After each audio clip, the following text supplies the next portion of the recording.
तो दोस्तों आज नवंबर की 15 तारीख है और आज का जो ये वीडियो है ये कोई होया सकुलेंट पर ना होकर ये देखिएगा यहाँ पर आपको ऐसा दिखाई देगा जैसे होया सकुलेंट रहता है, बिल्कुल हार्ट शेप। होया सकुलेंट बहुत खूबसूरत सा रहता है, विंटर में बहुत ज़्यादा ग्रो भी किया जाता है। लेकिन ये जो मेरा पौधा है दोस्तों, ये हर सिंगार का पौधा है। अब हर सिंगार पर क्या है इस समय पर, ये क्या चीज़ है जो आपके साथ शेयर कर रहा हूँ, ये देखिएगा ये इसके सीड पॉड हैं जिनमें बीज बनते हैं। अब ये बीज क्यों बने, क्योंकि हमारे इस पौधे में, ये जो मेरा पौधा देख रहे हैं, ये लगभग एक 10 इंच के गमले में लगा हुआ पौधा है। इसमें बहुत हैवी फ्लरिंग हुई थी। बरसात के बाद इनमें जो फ्लावर्स हैं वो आना स्टार्ट हो जाते हैं। जो ये हर सिंगार या परिजात का पौधा रहता है दोस्तों, वैसे भी ये लक्की या शुभ पौधा रहता है।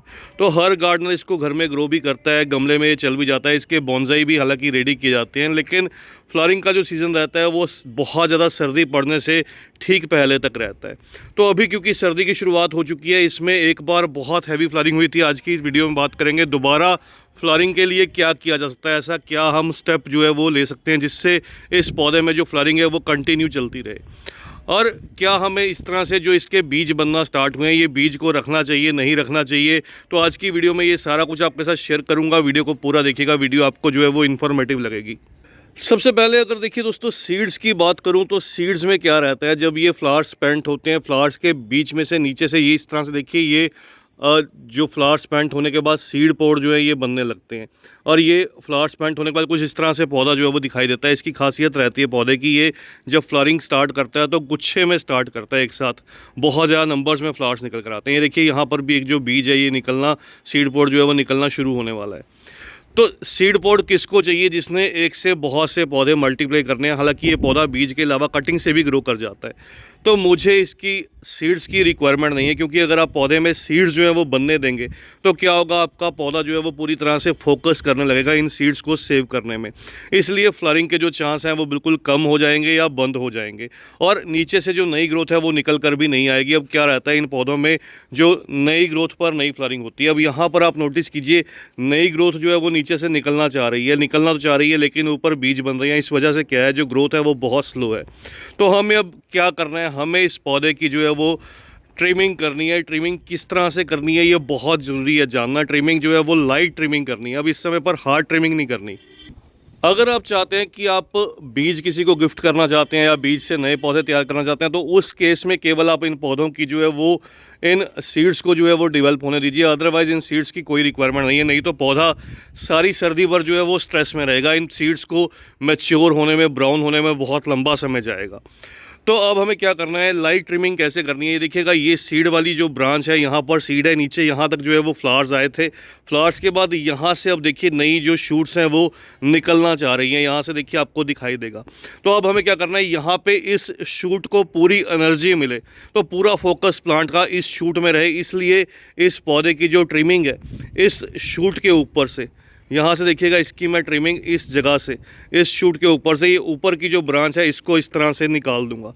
तो अब पूरा फोकस क्या है पौधे का, ये नीचे इस जगह पर रहेगा। यहाँ से जो नई नई जो शूट्स हैं वो निकल कर आएंगी, और बहुत चांसेस रहेंगे अगर सनलाइट प्रॉपर रहेगी तो ये जो ब्रांचेस हैं निकलने के बाद जल्द से फ्लावरिंग स्टार्ट कर देंगी। इसलिए सारी की सारी जो ये ऊपर कलियां बनी थी, कलियां बनने के बाद जो ये खाली जो सीड पॉड रह गए, इन सभी को निकाल देना पड़ेगा।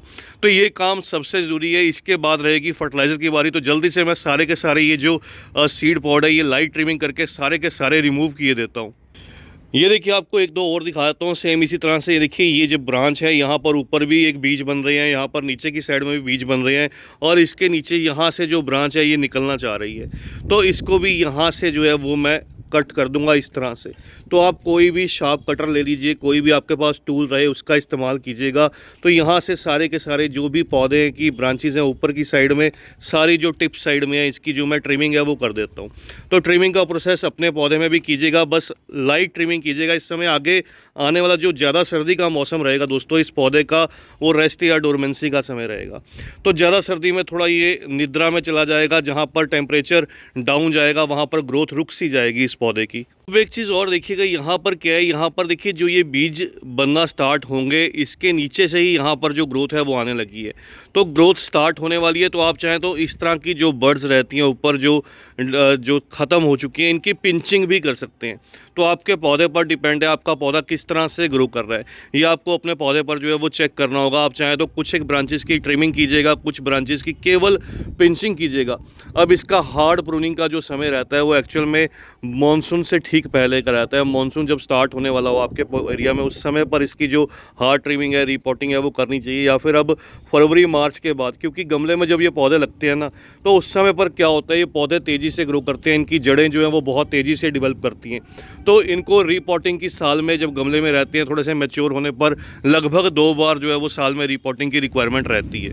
तो ये देखिए दोस्तों, ट्रिमिंग का जो प्रोसेस है वो पूरी तरह से कंप्लीट हो चुका है। मैंने ऊपर की साइड में जितनी भी ब्रांचेस थी सारी की सारी जो है वो रिमूव कर दी। यहाँ पर देखिए बहुत से सीड पॉड इनमें डेवलप हो रहे थे, तो मुझे नहीं चाहिए थे। जैसे मैंने आपको बताया, आप सोच लीजिएगा, अगर आपको चाहिए तो रख लीजिए, नहीं तो रिमूव करना ही बेटर रहता है। पौधे की जो ग्रोथ है वो चलती रहती है। अब बारी आएगी दोस्तों फर्टिलाइज़र की। तो फर्टिलाइज़र के लिए क्या किया जाए? फर्टिलाइज़र के लिए सबसे पहली चीज़ देखिए, मैं सीवीड ग्रैनुअल्स का इस्तेमाल करूँगा। इस तरह से ये बहुत इजीली सीड शॉप पर मिल जाता है। तो एक बड़ा चम्मच, क्योंकि यहाँ पर पौधे को थोड़ी सी नाइट्रोजन की रिक्वायरमेंट रहेगी, माइक्रोन्यूट्रेंट की रिक्वायरमेंट रहेगी, जिससे नई शूट्स बहुत जल्दी से डेवलप हों। तो आप गुड़ाई करके एक बड़ा चम्मच लगभग 10 से 15 ग्राम जो है इसके गमले में मिक्स कर दीजिए। अगर आपका गमला 12-14 इंच तक का है तो एक बड़ा चम्मच। और दूसरे अगर फर्टिलाइज़र की बात करूं, इसके साथ में क्या चाहिए होगा, यहाँ पर देखिए ये सरसों की खली का मैं इस्तेमाल करने वाला हूँ। मस्टर्ड केक इसको बोलते हैं, इजली ये भी मार्केट में मिल जाता है। सर्दी का मौसम है, ये थोड़ा सा गर्म फर्टिलाइज़र रहता है, लेकिन साथ के साथ बहुत जल्दी पौधा जो है वो अब्जॉर्ब भी कर पाता है। तो इस तरह से ये कंप्लीट फर्टिलाइज़र के तौर पर वर्क करेगा। न्यूट्रिएंट के साथ साथ एनपीके की रेशियो जो पौधे को चाहिए होती है, नाइट्रोजन, फास्फोरस और पोटेशियम, वो भी अवेलेबल करेगा। तो लगभग 5 से 7 ग्राम अगर आपने इसको डिल्यूट करके रखा हो, डिकम्पोज किया हो, तो पानी में उस तरह से आप इसको फीड कर सकते हैं। नहीं तो सिंपली मिट्टी के ऊपर इसके थोड़े से जो टुकड़े रहते हैं, इस तरह से जो पीसेस रहते हैं, लगभग 5 से 7 ग्राम, बस मिट्टी के ऊपर आपको इस तरह से जो है इसको प्लेस कर देना। जैसे जैसे पौधे को पानी मिलेगा ये डिकम्पोज होते रहेंगे, नीचे की तरफ जाते रहेंगे।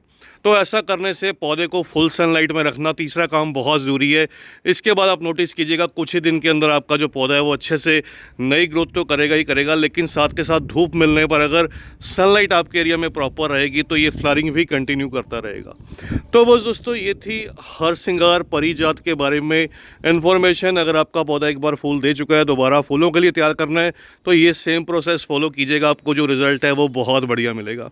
तो आज की इस वीडियो में इतना ही। जल्द ही मिलते हैं किसी और नए टॉपिक के साथ, किसी और नई वीडियो के साथ। तब तक के लिए bye, happy gardening, take care. और जाने से पहले आपको बता दूं दोस्तों कि मैंने अपने ग्राउंड फ्लोर पर कुछ चेंजेस किए थे। अगर आपने वो वीडियो अभी तक नहीं देखा, मैंने यूट्यूब पर अपलोड किया है, कल ही अपलोड किया था, तो उस वीडियो को ज़रूर से देखिएगा। मैंने बहुत से चेंजेस किए, आपको देखकर अच्छा भी लगेगा।